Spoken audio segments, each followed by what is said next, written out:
Let's talk psychedelic and psychedelic facilitation and integration. Now, one of the larger concerns that I see in the psychedelic space currently is when people start stepping outside of their lanes.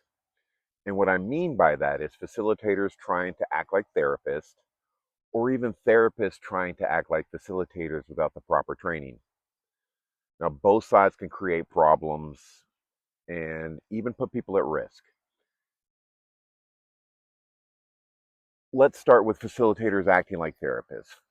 Now, facilitators are often gifted space holders. They know set and setting, they know how to guide breath, energy, potentially ritual.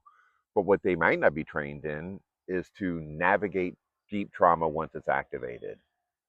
This isn't a certification weekend class that you get this skill set, right? It's developed over years. Therapy requires a very specific skill set, assessment, diagnosis, trauma informed care, ethical guidelines. And again, all that just can't be improvised in the middle of a session or learned in a weekend. If a facilitator crosses that line without training, it can cause harm rather than healing. And it's not uncommon. Now, therapists acting like facilitators on the flip side of the coin. I often see therapists who think their clinical skills automatically translate into the psychedelic space. But holding someone in a non-ordinary state of consciousness is very different from talk therapy. It requires this intimate relationship with the medicine, with altered states, with somatic and energetic safety. And without that, even the most well-trained therapist can feel and be unprepared or even unintentionally destabilize the process. And these are a lot of the folks that I'm doing integration with, people that have been sitting with either of these two groups. Both of these scenarios to me come down to one thing, and that's respect for the role. Facilitators are not therapists. Therapists are not automatically facilitators. Each role has its own unique skills, responsibilities, and boundaries.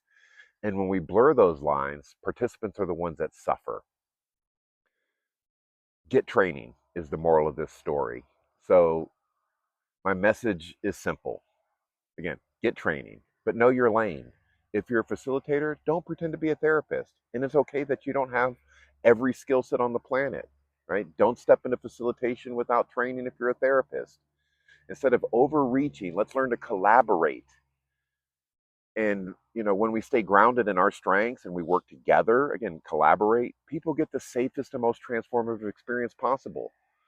Collaboration has been a huge part of my practice and my wife's practice. So know your lane, stay your lane, keep people safe.